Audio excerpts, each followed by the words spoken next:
aujourd'hui, je vais faire une petite explication brute à toutes les Ginettes et pour tous les autres qui n'ont toujours pas compris ce qu'était que le burn-out et qui continuent de me dire que je n'ai qu'à me mettre des coups de pied au cul. Alors Ginette, c'est pour toi. Et puis, toi, n'hésite pas à sortir cette vidéo la prochaine fois plutôt que de perdre ton énergie à te justifier. T'as vu comme je suis généreuse? Bref, pour faire simple, et comme je ne suis pas psychologue, on va parler informatique. Pour cette vidéo, mon cerveau n'est plus un organe, mais c'est un processeur.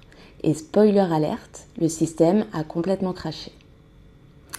Imagine un ordinateur auquel on demande de faire 1000 choses à la fois. Au début, tout va bien.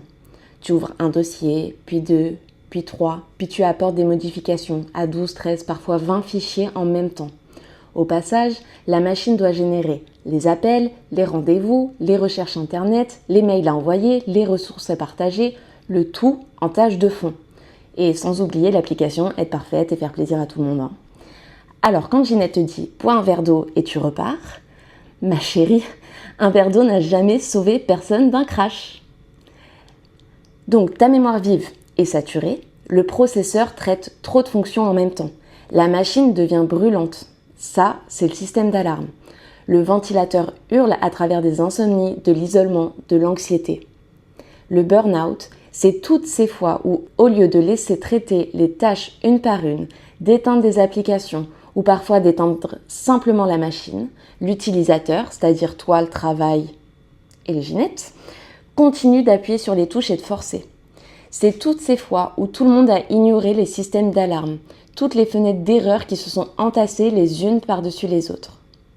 Jusqu'au jour où, écran bleu de la mort, système d'exploitation introuvable, ton corps refuse de démarrer. C'est le moment précis où le processeur devient tellement bouillant qu'un fusible saute pour éviter que toute la machine ne prenne feu. Il se met en sécurité thermique, coupure nette, écran noir. Tu ne peux plus rien faire. Et comme tu t'en doutes, un ordinateur n'a pas toujours la même capacité de calcul disponible selon les jours. Et surtout, Ginette, même avec d'excellentes performances de base, si tu sors ton ordinateur en plein désert sous 45 degrés, les circuits surchauffent et la machine ralentit. Elle ne fonctionnera jamais aussi bien ni aussi longtemps que sur ton beau bureau climatisé. Alors nous, on fait quoi? On débranche la prise, on trouve un environnement plus frais pour prendre soin de notre ordinateur. Ginette, tu vois, c'est là où tu pourrais entrer sur scène. On accepte d'attendre, on répare les composants un par un, on fait des mises à jour très lentes, genre dormir 14 heures par jour, regarder le plafond.